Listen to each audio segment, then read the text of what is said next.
तो जैसे प्रभु ने हंसा तो वो बत्सासुर सोचा अभी फंसा। तो भगवान मन ही मन कहते बेटा मैं नहीं फंसा, अब तू फंसा। और इसके पहले कि बत्सासुर कुछ कर पाते, प्रभु ने उसके पैर को पकड़ा, इतना जोर से घुमा के दे पार मारा कि उसका उद्धार हो गया। ब्रजवासी ने जय जयकार करी, बोलिए कृष्ण कन्हैया लाल की जय। ऐसे बत्सासुर एक दिन बोगला बन के एक असुर आया, सोचा कि निगल जाऊंगा। कंस बोला था जैसे हो वैसे खत्म करो।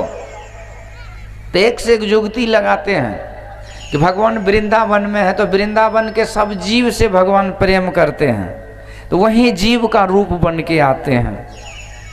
हर जीव जंतु से हमारा उपकार होता है। अब ये विचार करना कि हमसे कितने का उपकार होता है, किसी का नहीं। एक लकड़ी है, आम वृक्ष ले लीजिए, आम फल को फलों का राजा कहा गया है भी, सब स्वाद है उसमें। ये बात अलग है कि आजकल के पीढ़ी को मोबाइल और टीवी के जो बच्चे हैं ना, मोबाइल टीवी का जो प्रोडक्ट है, ये बच्चा सब मोबाइल ही बच्चा सब है, मोबाइल का बच्चा सब है। ये माँ बाप का बच्चा नहीं, ये मोबाइल का बच्चा है, क्योंकि माँ बाप से ज़्यादा प्यारा मोबाइल है। तो आजकल आम को फल का राजा कहा गया है, लेकिन आम से ज़्यादा फ्रूटी पसंद होता है, मैंगो फ्रूटी। मैंगो मतलब आम, फ्रूटी मतलब वही फ्रूट का जूस। परंतु मैंगो फ्रूटी नाम है, उसमें आम नाम का चीज़ नहीं है। मैंगो का फ्लेवर सेंट दिया हुआ है, लेकिन कंपनी ने मैंगो का कलर भी दे दिया है ताकि बच्चे को लगे कि ये जूस और असली है। असली नाम का चीज़ नहीं है, उस पर लिखा भी रहता है एडेड कलर और मैंगो फ्लेवर।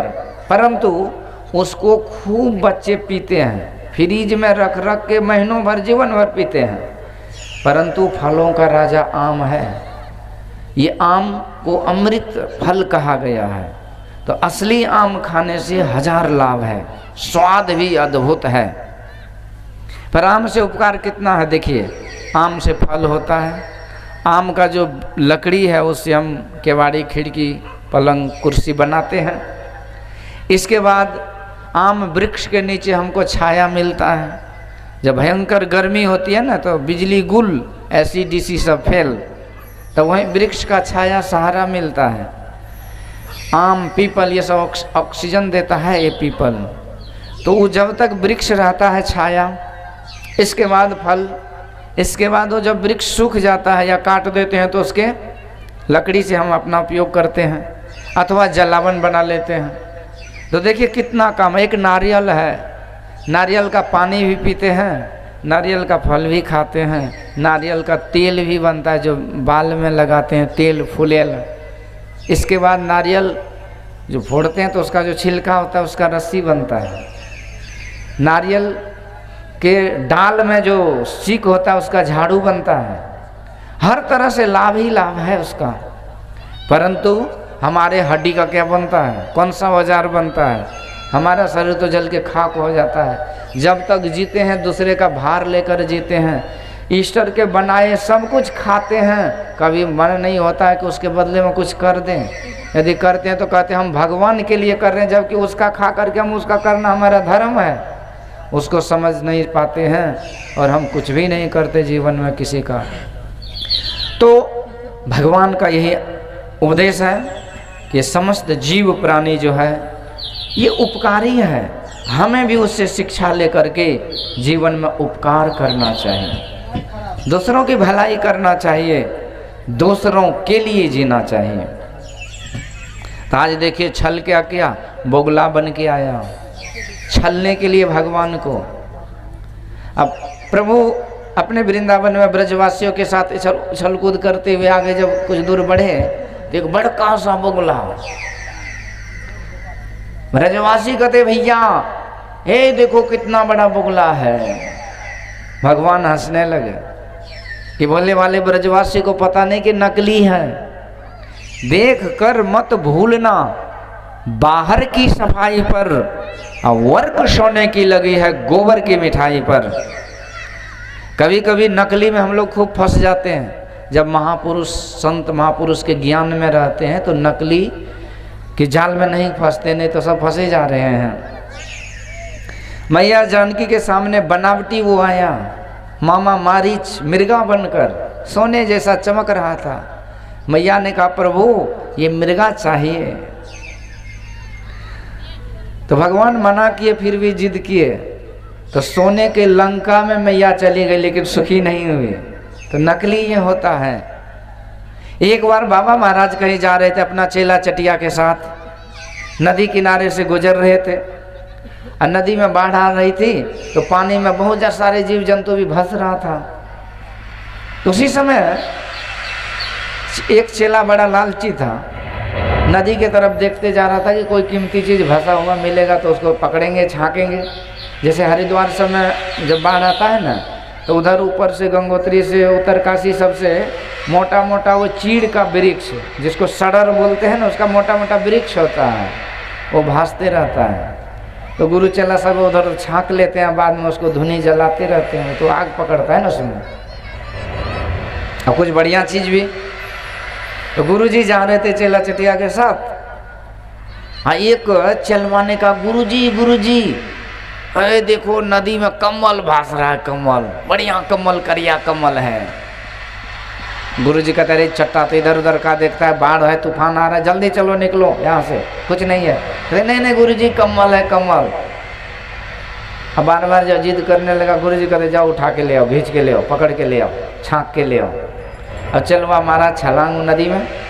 जाते जाते जाते पानी का बहाव था, और कमल समझ के जैसे उधर हाथ बढ़ाया, वो था भालू, और भालुए को पकड़ लिया। अब भालू तो पानी में भस रहा था, जैसे ही पकड़ा तो ये क्या पकड़ेगा, भालुए इसको पकड़ लिया। अब डुबाने लगा। कहते गुरुजी बचाओ, आवाज कम रखो, गुरुजी बचाओ। गुरुजी कहते नालायक कहीं के, हम बोले थे ना कि कुछ नहीं है वहाँ, तो कमल के चक्कर में फंस गए ना। तब गुरुजी जुगती लगा करके किसी तरह उसको छांट लिया। ये संसार में विचित्र विचित्र रूप से लोग ठगने के लिए आते हैं। यहाँ पर देशवा काल को भेसवा, जोरे आवे दुख पाही, जनी लिपटोरे प्यारे जग पर देशवा, सुख कछु हिवाना है। नाना प्रकार के नौटंगी है, तमाशा है हमें ठगने के लिए। ये जो मॉनिटर है इसका आवाज़ फुल रखिए, तो इसलिए फुल रखिए, मिक्सचर से है ना, फुल रखिए। तो इसलिए हम उसमें फंस जाते हैं। इसीलिए संत महापुरुष एक सूफी कवि कहते हैं, संभल कर बैठना जलवा मोहब्बत देखने वालों, तमाशा खुद न बन जाना तमाशा देखने वालों। तमाशा हम लोग बन जाते हैं। मायापति की ये माया है, हम उसी में फंस जाते हैं। जब हम मायापति के शरण में रहेंगे ना, ये माया हमको कुछ नहीं कर पाएगी। मछुआ देखिए जाल फेंकता है, मछली सब फंस जाती है उस जाल में, महाजाल में। पर एक मछली बड़ा तेज, वो मछली जैसे मछुआ जाल फेंके तो पानी के नीचे नीचे मछुआ के पास ही आ जाए। अब हर बार उसका जाल फेल हो जाए, क्योंकि वो मछुआ को ही के पास आ गया, तो मछुआ जाल फेंकेगा तो दूर फेंकेगा ना, नज़दीक तो नहीं फेंकेगा ना, तो मछली जाल में नहीं फंसा। तो उपदेश क्या है कि मायापति के माया में हम सब फंस जाते हैं, पर जिस दिन मायापति के चरण में रहेंगे तो माया का जाल कुछ नहीं करेगा। माया को सब कोई भजे, पर माधव भजे न कोई, ज्यों कदापि माधव भजे, तो माया चेरी होय। चेरी मतलब दासी, लक्ष्मी है संतन की दासी, रज चाहत कैलाश के वासी। तो संत महापुरुषों की दासी मतलब क्या अर्थ होता है?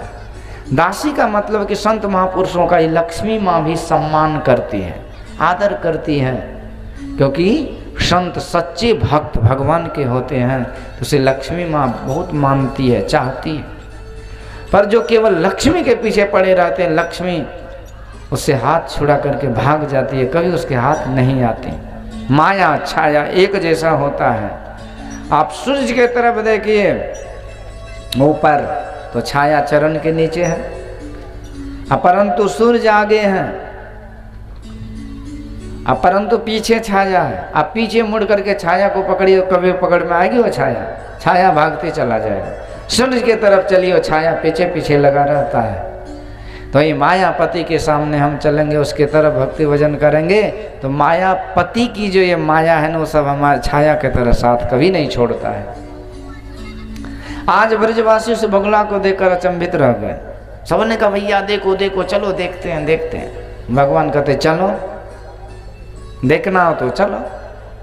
सब के सब उस बगुलवा के, बड़ा सा बगुलवा, अजीब सा बगुला के पास चले आए। और जैसे भगवान तो पीछे थे, ब्रजवासी आगे, बगुला ने कुछ नहीं किया। और जैसे भगवान आगे हुए तो बगुला जो अचानक स्थिर से बैठा था, एक हपक्का लगाया, पूरे भगवान को अंदर कर लिया। ब्रजवासी चिल्लाने लगे व्याकुल होकर के, हे भगवान, ये बकासुर ने हमारे कन्हैया को निगल लियो, हे प्रभु कन्हैया कहाँ गए, तुम कहाँ गए, चिल्लाने लगे जोर जोर से। भगवान ने उसी समय अपने शरीर को, श्री विग्रह को इतना गर्म किए ना, इतना ताप बढ़ाए शरीर का, इतना गर्म किए, अब पेट में लगा कि आग का गोला आ गया इस बगुलवा को, और निगला हुआ आहार को झट से उगल दिया। और फिर देखा कि वो तो वही है, ये तो आग का गोला है नहीं, तो फिर जैसे निगलने के लिए बार बार चोंच का प्रहार करने लगा ना।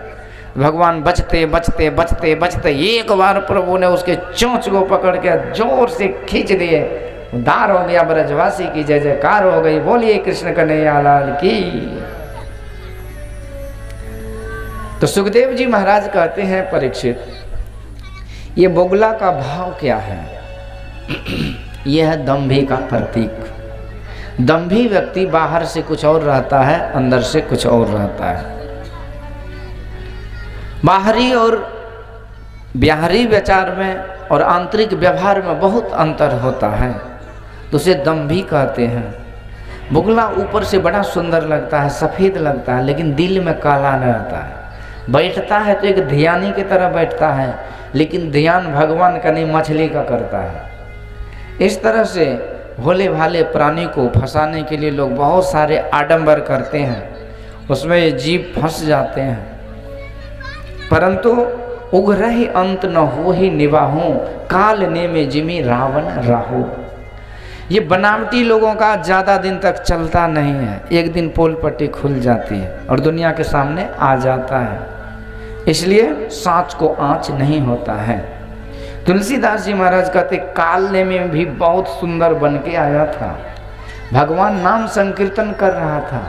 हनुमान जी जा रहे थे संजीवनी बूटी लाने, रास्ते में रोका, हनुमान जी रुक गए। हनुमान जी क्या कम ज्ञानी थे? फिर रुक क्यों गए? नहीं जानते थे क्या? रुक इसलिए गए कि हनुमान जी महाराज समझाए कि भगवान की भक्ति का महत्व देखो, कि जीवन में इससे बढ़ के कोई इमरजेंसी होता है। एम्बुलेंस जा रहा है तो एम्बुलेंस को, गाड़ी को कोई रोकता है? क्यों नहीं रोकता है? क्योंकि एम्बुलेंस है, पेशेंट है इसमें, और उसको रोकेगा तो मरेगा ना। इसीलिए उसमें सारन बजता रहता है। बड़े बड़े डीएम प्रधानमंत्री की भी गाड़ी बगल हो जाती है। वैसे एम्बुलेंस पर जा रहे थे हनुमान जी महाराज, क्योंकि वहाँ पेशेंट पड़ा हुआ है ना, लक्ष्मण जी महाराज। शक्ति लगी थी, इससे बढ़ के उनको जरूरी काम है। पर उससे भी जरूरी भगवान ने क्या समझा? हनुमान जी ने भगवान की भक्ति को। और जानते हैं कि हम जा रहे हैं संजीवनी लाने, लेकिन जब तक भगवान की कृपा नहीं हो, कोई जड़ी बूटी कुछ काम नहीं करेगा। रघुपति भक्ति सजीवन मूरी। फिर भी मैं काम तो कर रहा हूँ, लेकिन आशीर्वाद और कृपा उसकी होगी तो वर्षों का काम घंटों में, और घंटों का काम मिनटों में, सेकंड में हो जाता है। पल में कर दे निहाल भजो साध गुरु। तो इसलिए जीवन में सबसे महत्व का चीज है तो वो भक्ति भजन है, उससे ज़्यादा महत्व कुछ नहीं है। इसलिए इस महत्वपूर्ण काम को रोज करते रहना चाहिए। बाकी सब काम कीजिए, कौन कह रहा है काम छोड़ दीजिए? काम छोड़िएगा तो फिर पेट कैसे चलेगा? लेकिन लोग कहते भक्ति भजन करेंगे तो पेट नहीं भरेगा। पेट भरने के लिए दोनों जरूरी है। शरीर तो कुछ समय के लिए है, पर आत्मा के लिए तो ऐसे ऐसे बारंबार शरीर बदलता रहता है। सब जीवन में सुख मिलना पाना चाहते हैं तो उसके लिए भक्ति जरूरी है। सतम विहाय भोक्तव्यम, कहते 100 काम छोड़ करके भोजन करना चाहिए समय से। समय से जो भोजन करते हैं ना, और जो भोजन करना चाहिए वही करना चाहिए, उल्टा सीधा नहीं। तो तो 100 काम छोड़ करके भोजन करना चाहिए, और भोजन ख्याल से समझदारी से करना चाहिए। भोजन अमृत के तुल्य है, लेकिन वही भोजन जो नहीं करने का और जो अनटाइमली करने का, जो समय सारणी का ज्ञान नहीं रहने पर जो करते हैं, तो वही भोजन जहर हो जाता है। पेट के लिए दही अमृत है, लेकिन वही दही, खट्टा दही रात में खा लीजिए तो लेकर के डूब जाएगा। इस तरह फल फूल से जूस, एनर्जी, विटामिन मिलता है शरीर को, पर वही फल यदि रात में खाइए, शाम में खाइए, पानी पी लीजिए फल खाकर, तो फल फिर दूसरे फल देने लगता है। इस तरह से हर चीज़ का ज्ञान होना चाहिए, पर भोजन का बड़ा महत्व है। काम धाम छोड़ करके समय से भोजन करना चाहिए। 100 काम छोड़ करके भोजन, 1000 काम छोड़ करके स्नान, और 1,00,000 काम छोड़ करके दान देना चाहिए। ये दान के प्रताप से ही हमारा जीवन चल रहा है। विचार कीजिए कि हमारे पास दर्जनों कपड़े हैं, घूमने के लिए गाड़ी है, ज़मीन जायदाद है, मकान दुकान है, बाल बच्चे सब कुछ, पर एक एक आदमी है जिसके पास रहने के लिए घर भी नहीं है, एक धूर जमीन नहीं है, 1 कट्ठा जमीन नहीं है, चलने के लिए साइकिल तक सवारी नहीं, एक ही कपड़ा है, किसी तरह से ठंडी निकाल रहा है। आखिर भगवान उसको भी बनाए, हमको भी बनाए, तो उसको कुछ क्यों नहीं है, हमको सब कुछ क्यों है? भगवान के अंदर भेद है क्या? भगवान क्या हमारे मित्र और उसके दुश्मन हैं? ऐसा नहीं है। भगवान सबको बनाए, सबको सामर्थ्य दिए, परंतु वो कर्महीन और हम कर्मयोगी थे, इसीलिए कर्महीन को ना मिले भली वस्तु की भोग, काक पके मुख पाक को भयो पाक करो। तो सकल पदार्थ यही जग माही, कर्महीन नर पावत नाहीं। साहब के दरबार में कमी कछु की नाहीं, बंदा तो पावे नहीं चूक चाकरी माही। यदि हमें नहीं मिलता तो हमारे कर्म में खोट है। तो ये आखिर सब कुछ मिल रहा। मान लीजिए बिजनेस 2 आदमी करता है, एक आदमी को कोई वृद्धि नहीं, एक आदमी करोड़पति हो जाता है। लॉटरी का टिकट 2 आदमी लगाता है, एक को करोड़ का लग जाता है, एक ऐसे लगाते रहता, कुछ नहीं होता है। ऐसा नहीं कि लॉटरी में पैसा आपके लिए रखा हुआ था, ये किसी जन्म का पुण्य था, किसी जन्म का आपका ही कमाई था, और लॉटरी एक बहाना था और आपको आ गया। यदि आप लॉटरी नहीं भी लगाते ना, तो फिर भी किसी न किसी रूप से वो आ जाता आपको। तो हमारे जीवन का जो शुभ कर्म है ना, वही भाग्य बन करके हमारे जीवन में आता है और वही सुख देता है। सबसे बड़ा संबंधी, सबसे बड़ा हितैषी, उपकारी हमारा किया हुआ पुण्य कर्म होता है। इसीलिए 1,00,000 काम छोड़ करके पुण्य कर्म में हमें आगे बढ़ना चाहिए। जैसे कहीं कोई कथा कीर्तन हो तो उसमें दान पुण्य कीजिए, सहयोग कीजिए। कोई भी गरीब याचक आ जाए तो जहाँ तक चले बने, जहाँ तक आपकी बुद्धि काम करे, समझदारी काम करे, सहयोग थोड़ा कर दीजिए। अब पूरी दुनिया का तो हम ठेका नहीं लिए ना, लेकिन जो चले बने यथाशक्ति तथा भक्ति, ये भावना रहनी चाहिए। 1,00,000 काम छोड़ करके कोटिम त्यक्त्वा हरि स्मरेत, और करोड़ों काम छोड़ करके उस प्रभु का स्मरण करना चाहिए।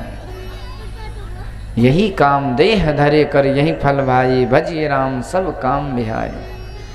जो ऐसा करते हैं वो जीवन के लक्ष्य पर जानिए कि सही चल रहे हैं, उसको सब कुछ मिलते जाता है, कभी दुख नहीं होता है। यही हनुमान जी महाराज को सबसे ज़्यादा महत्व उन्होंने दिया हरि स्मरण का, और वहाँ नाम संकीर्तन चल रहा था ना, मधुर मधुर नाम सीताराम सीताराम, मधुर मधुर नाम सीताराम सीताराम, मधुर मधुर नाम सीताराम सीताराम, मधुर मधुर नाम सीताराम सीताराम, मधुर मधुर नाम सीताराम सीताराम, मधुर मधुर नाम सीताराम सीताराम, मधुर मधुर नाम सीताराम सीताराम, मधुर मधुर नाम सीताराम सीताराम, मधुर मधुर नाम सीताराम सीताराम, मधुर मधुर नाम सीताराम सीताराम,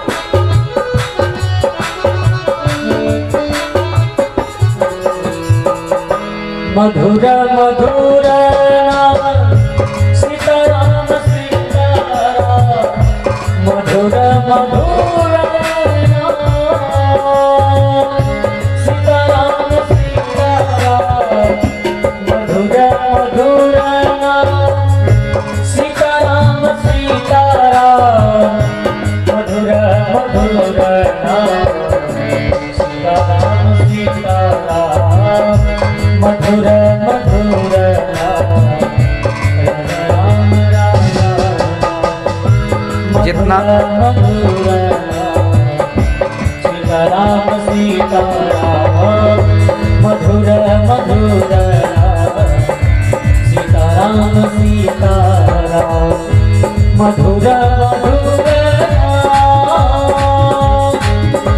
सीताराम सीताराम, मधुर मधुर सीताराम सीताराम, मधुर मधुर फूल हटाइए, फूल हटा दो। राम सीताराम, मधुर मधुर सीताराम सीताराम मधुर मधुर नाम सीताराम सीताराम, मधुर मधुर नाम सीताराम सीताराम, मधुर मधुर नाम सीताराम सीताराम, मधुर मधुर नाम सीताराम सीताराम, मधुर मधुर नाम सीताराम सीताराम। इसलिए सत्संग नित और ध्यान नित रहिए, करत संलग्न हो व्यभिचार चोरी नशा हिंसा झूठ तजना चाहिए। इसलिए गुरु महाराज कहते कि सत्संग और ध्यान को संलग्नता पूर्वक इसे महत्व देकर करते रहना चाहिए। जीवन में जब इस चीज़ का हम महत्व देंगे ना तो समय निकल जाएगा। जो चीज़ का महत्व देते हैं उसके लिए समय निकल जाता है, जिस चीज़ का महत्व नहीं देते हैं उसके लिए समय नहीं निकलता है। तो सबसे बड़ा महत्वपूर्ण काम है ये। तो ये हनुमान जी जब जा रहे थे तो कालनेमी आया और एक नंबर बाबा महाराज बन गए। कहते चेला तू दीक्षा ले लो, मैं जानता हूँ कि वहाँ रामायण युद्ध में क्या हो रहा है, राम रावण के युद्ध में, पर मेरे पास ऐसा मंत्र है ना कि मैं मंत्र मारूंगा, छू मंत्र में तुम तुरंत वहाँ से जड़ी लेकर के वहाँ पहुँच जाओगे। इसलिए तुझे दीक्षा लेना पड़ेगा, मंत्र लेना पड़ेगा। अब हनुमान जी कहते ठीक है महाराज। कहते जाओ स्नान करो। अब वहाँ एक सरोवर में ग्राह था, फिट कर रखा था कि वहाँ स्नान करेगा वहीं पकड़ लेगा। हनुमान जी को कौन पकड़ पाएंगे? जैसे उधर ग्राह ने पकड़ा तो हनुमान जी ने उसके मुंह को फाड़ दिया और वहीं बैठ जाए। वहीं ग्राह अप्सरा बन करके हनुमान जी को बता दिए कि महाराज ये कालनेमी है, बनावटी है। और हनुमान जी आए नहा धो करके भोले भाले बनकर। कालनेमी कहते चेला तो बैठो सामने में, अब मैं दीक्षा देता हूँ। तो हनुमान जी कहते नहीं नहीं, हमारे वंश की परंपरा है कि पहले दक्षिणा देते हैं बाद में दीक्षा लेते हैं, पहले दक्षिणा ले लो। कहते अच्छा दो देख क्या दक्षिणा दोगे। हनुमान जी ने उधर से खड़ा हुआ, अपनी नंगड़ी में लपेट करके उठा के इतना जोर से पटका, हड्डी पसरी एक हो गया और वहाँ से चल पड़े। जय श्री राम कहते हैं। तो कालनेमी जी में रावण राहु, एक रावण था, रावण भी बनावटी भेष बन के गाया था मैया जन के पास, वो उसका भी ये हुआ। इसी तरह राहु केतु ये देवता बन करके अमृत पीने के लिए निकला, पर पोल पट्टी खुल गई तो भगवान ने उसके उद्धार किया उसका। तो बनावटी कभी नहीं चलता है। तो यही बनावटी बन के बगुला आया था और आज ये दंभी का प्रतीक था, ऊपर से कुछ और भीतर से कुछ और। आज भगवान ने उसका उद्धार कर दिया। सुखदेव जी महाराज कहते हैं परीक्षित, अब एक दिन की बात सुनो। ब्रजवासी बहुत दूर चले जाते हैं गोचारण करने, तो ब्रजवासियों में भूख लगी सबों को। कहते प्रभु मुझे, हम लोगों को भूख से एकदम पेट में चूहा कूद रहा है, कोई उपाय करो सरकार। नाव भैया से पूछा, नाव भैया कहते आगे देखो इतना जंगल है, इतने इतने फल फूल के वृक्ष है, जाओ फल तोड़ के खाओ। सबों ने कहा नहीं महाराज, वो फल पर एक असुर का शासन है। धेनु का असुर गधा बन के रहता है, यदि वो पकड़ लिया ना तो हम लोग का टांग झाड़ देगा, मुंह कान तोड़ देगा। भगवान कहते चलो हम चलते हैं। दाऊ भैया बोले आगे जाकर धेनु का असुर का वो गाछ को पकड़े और हिलाए जोर से, बहुत सारे फल टूटा। ब्रजवासी चुन चुन करके लेके भागने लगे। और उधर से धेनु का असुर गधा बड़का रूप बन के आया। दाऊ भैया पर पैर चलाने लगा। दाऊ भैया ने उसकी टंगड़ी पकड़ी या घुमा घुमा करके उसको सीधा कर दिए। बोलिए कृष्ण कन्हैया लाल की जय। गधा को सीधा कर दिया। इस तरह से फ्री हो गया फल। और मक्खन जो जा रहा था मथुरा को वो भी फ्री। अब ब्रजवासी को फल और मक्खन फ्री हो गया। अब जल की परेशानी है। जल को दूषित कर रखा था कौन? ये कालीदा पर एक काली नाग रहता था। सरोवर को अपना अड्डा बना रखा था और ऐसा विषाक्त कर दिया था ना जल को, सरोवर को, कि यदि माल मवेशी पानी पिए तो मर जाए। ऊपर से चिड़िया उड़े, विष के प्रभाव से गिर के मर जाए। भगवान को बड़ा दुख हुआ कि हमारे भक्त को इतना कष्ट। योग क्षेमम वहाँ में हम, भगवान की प्रतिज्ञा है कि जो भक्त होते हैं उसका मैं भरण पोषण का ठेकेदारी जिम्मेवारी अपने हाथ में लेता हूँ। हर तरह से उसकी व्यवस्था करता हूँ, कभी कष्ट होने नहीं देता हूँ।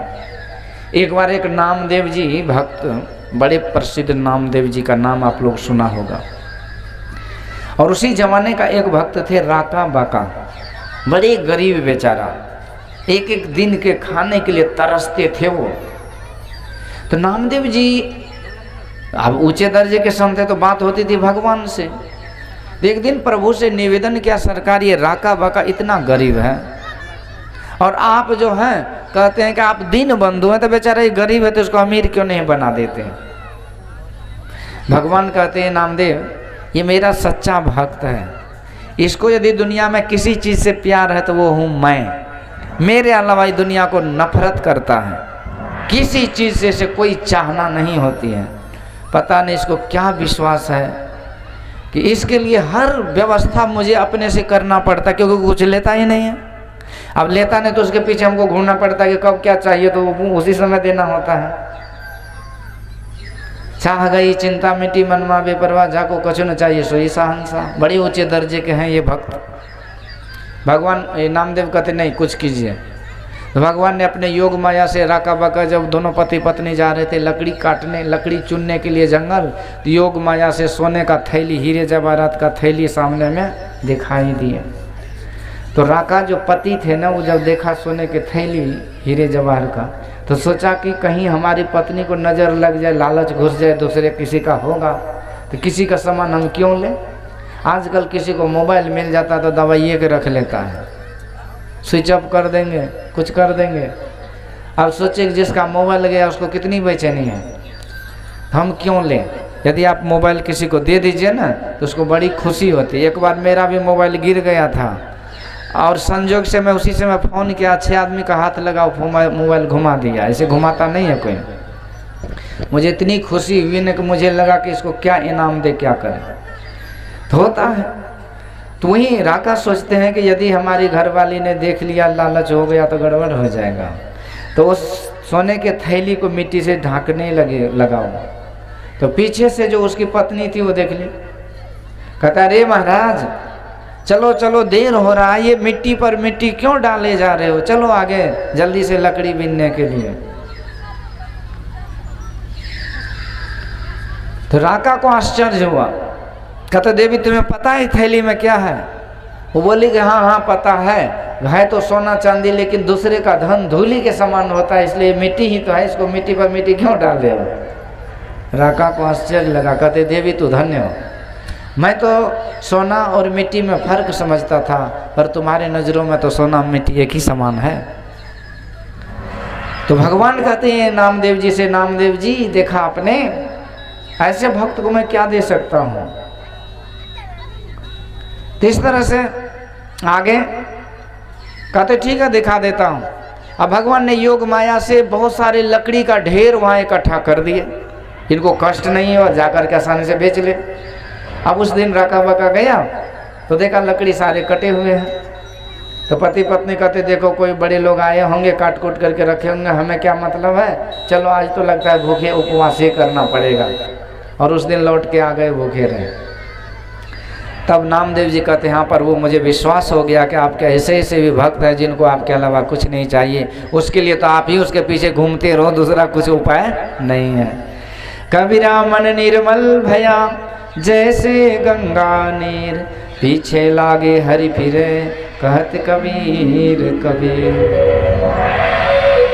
जो मोहि भजे भजो मैं वाको, कल न परत मोहि एक घड़ी, काटो जन्म जन्म के फंदा, राखो सुख आनंद करी। तो उसके जन्म जन्म का फंदा काट के मैं उसे आनंद के साथ रखता हूँ। जो मोहि भजे भजो मैं वाको, कल न परत मोहि एक घड़ी। एक घड़ी में कल से यानी नीचे चैन से नहीं रह पाता हूँ, उस भक्तों के लिए मैं हमेशा तत्पर रहता हूँ। तो ये भगवान की प्रतिज्ञा है। तो आज ब्रजवासी सब के सब बड़े भोले भाले भक्त हैं, उनको जीवन में बस एक ही चीज है, उसके जीवन में वो है भगवान, उसकी भक्ति, उसका शरणागत और कुछ नहीं। और यही तो देखिए कि उसके पास क्या है, जंगल में रहते जंगली लोग हैं, न घर न दुकान न मकान न कोई व्यवस्था, फिर भी भगवान उसी के साथ है। पर बड़े बड़े आलीशान भवन में रहने वाले भले ही पूजा पाठ करते हैं, पर बहुत कम ही है जिसको ये भाव होता है कि हम भगवान के सानिध्य में हैं। ये फीलिंग, ये अनुभव, ये महसूस नहीं हो पाता है। पर वो ब्रजवासियों के भगवान अहो भाग्यम नंद गोप ब्रज एक शाम, यन मित्रम परमानंदम पूर्णम ब्रह्म सनातनम। वो सनातन ब्रह्म सब दिन से सत्ता अब जिसका है, ऐसे ब्रह्म भाग्य है इन गोपियों के, ब्रजवासियों के, इसके आगे पीछे रहते हैं, इनके साथ खेलते खिलाते रहते हैं। अनंत कोटि ब्रह्मांड के अधिनायक भगवान आज ब्रजवासियों के सारे पर नाचते रहते हैं, घूमते रहते हैं। तो बात एक ही है सीधी सी कि ब्रजवासी निष्काम भक्त हैं, इसको दुनिया का कोई भी ऐसी चाहना नहीं है जो भगवान से दूर कर दे। आजकल हम लोग कोबलापाती करते हैं, ये हो जाएगा तो वो करूँगा, वो हो जाएगा तो वो करूँगा, हो जाता है तो करते हैं, नहीं होता तो नहीं करते हैं। अथवा पूजा पाठ खूब करते हैं, जैसे धन संपत्ति मकान दुकान बेटा लोटा लोटी कद्दू कदीमा हो गया घर में कि बस उसी ढनमन में उसी धूमधाम में धूम धड़ाम में लगे रहते हैं। अब पूजा पाठ ध्यान सत्संग सब गया 4 नंबर पे, 1 नंबर पे तो पुतहुआ आ गई, बेटा आ गया, पोता पोती आ गया, नहीं तो नातिन आ गया, सब छूट गया। तो जब से सब कुछ आया वो उधर छूट गया, जब नहीं था तो ठीक था। इसलिए कहते हैं ना, सुख के माथे सिल पड़े जो नाम हृदय से जाए, बलिहारी व दुख की जो पल पल नाम रटाए। तो ऐसे नाम रटने वाले के पास वो नामी वो भगवान साथ रहते हैं, हर व्यवस्था उसकी पूरा करते हैं। एक और प्रसंग आता है भक्तमाल में। ये एक बार एक सेठ जी थे, नौकर की खोज में निकले थे, सुबह से शाम हो गया, नौकर नहीं मिला। रास्ते में एक छोटा सा बालक दिखाई दिया, तो उसे कहा कि भाई तुम मेरे यहाँ नौकरी करोगे? तो बालक का मैं नौकरी जरूर करूँगा। तो सेठ जी कहते हमारे यहाँ सत्संग चलता रहता है, संतों की सेवा, भोज भंडारा, तो वो काम करोगे? तो बालक बोला मुझे बचपन से आदत है वो करने की। पैसा क्या लोगे? तो बच्चा बोला कि बस पेट भात पे मैं काम करता हूँ, काम जम के करूँगा। फिर तो बोला कि एक शर्त है कि 5 समय में भोजन करता हूँ, खिलाओगे? तो सेठ जी बोले जब पैसा भी नहीं लोगे, काम भी पूरा करोगे, तो 5 के बदले में 15 बार खा लो, क्या कमी है, चलो। तो वो बालक बोला कि शर्त यह है कि खाते समय कोई बोले नहीं मेरे बारे में, खाने के बारे में, न बोलोगा तो भाग जाऊंगा। सेठ जी बोले कोई नहीं बोलेगा, तो जितना मर्जी खाना, काम तो है वो करना। आते आते आ गए घर, सेठानी को बोले देखो जी ये बालक है जिसका नाम अंतर्यामी है और ये तुम्हारी सेवा में मदद करेंगे, जो कहोगे ये सब कुछ करेंगे, बड़ा तेज है, पर देखो इसे 5 बार खिलाना पड़ेगा और बाकी सारा काम तुम्हारा ये फ्री करेगा। सेठानी बोले ठीक है। तो इस तरह से वो बालक इतना फुर्ती, इतनी तेज, इतना ब्रिलियंट दिमाग का कि सब कुछ करते रहे, एकदम सब काम चुटकी में हो गया, सब होते रहा। और सेठानी का काम था बस 5 समय में पकवान बना के उसको खिला देना, हो गया। सेठ जी बड़ा प्यार करते थे, संग में बैठ के खाते थे, गप सरका होता था, क्योंकि रुपया पैसा जो लेता वो नौकर होता है, और जो कुछ नहीं ले काम करे वो कौन होगा? वो तो साथी होगा ना। तो भगवान के साथी कौन है? जो कुछ नहीं ले भक्ति करे, और जो मांग करके पूजा के बदले में लेता वो तो नौकर है, उससे क्या मुंह लगाएंगे भगवान? वो जिसमें खुश रहता वहीं दे के उसको झुंझुना थमा देते हैं। यही हाल है। सेठ जी बड़े आनंद के साथ उस अंतर्यामी के साथ रहने लगे।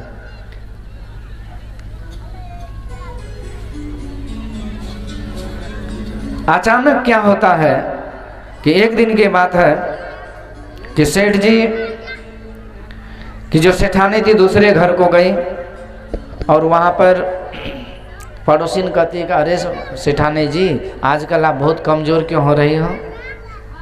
बीच बीच में ऑर्गन बजाइए, मोबाइल क्या देखते रहते हैं? आप बहुत कमज़ोर हो गए हो।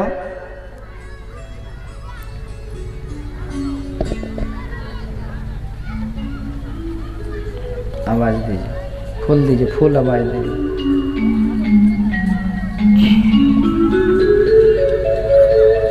तो पड़ोसी ने बोली कि आप तो बहुत कमजोर लग रही हो। तो सेठानी बोल दी क्या बताऊं बहन, हमारे यहाँ एक बालक आया है, अंतर्यामी नाम है, 5 बार खाता है, उसी के बनाने में परेशान। अब जैसे उधर बोली इधर अंतर्यामी अंतर्ध्यान। अब सेठ जी चिल्ला रहे अरे भाई अंतर्यामी जल्दी आओ जल्दी आओ जल्दी आओ, रहे तब तो सुने। सेठ जी को बड़ा दुख हुआ, सोचा कि जब तक वो आएगा न मैं भोजन नहीं करूँगा, और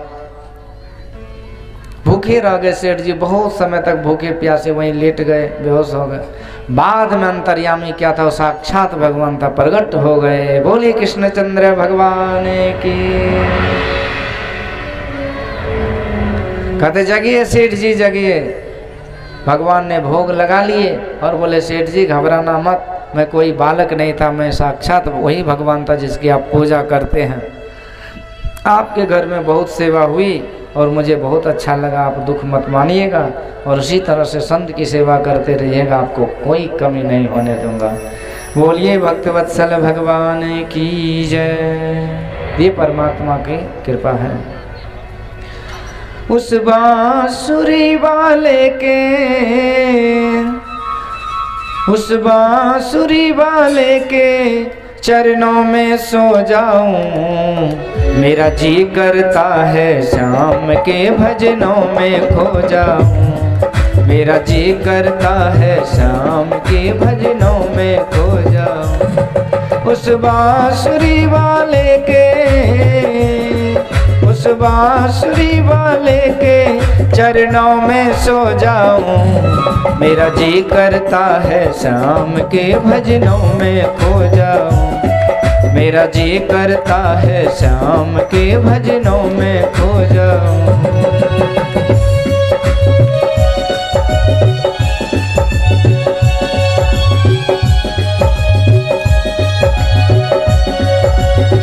आगे से काला काला पन्नी एक भी नहीं रखे, काला पन्नी एक भी नहीं रखे।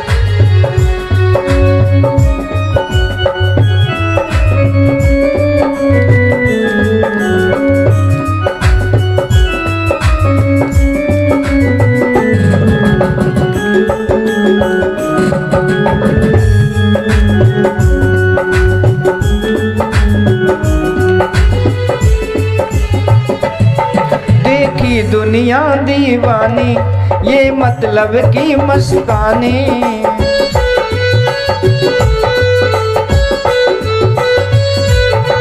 बिन मतलब रुखना मोड़े यहाँ नित नित नई कहानी, बिन मतलब रुखना मोड़े यहाँ नित नित नई कहानी। देखी दुनिया दीवानी, ये मतलब की मस्तानी, बिन मतलब रुख ना मोड़े, यहाँ नित नित नई कहानी। बिन मतलब रुख ना मोड़े, यहाँ नित नित नई कहानी। किस किस को छोड़ो बाबा, किस किस को छोड़ो बाबा, किस किस को अपनाऊं।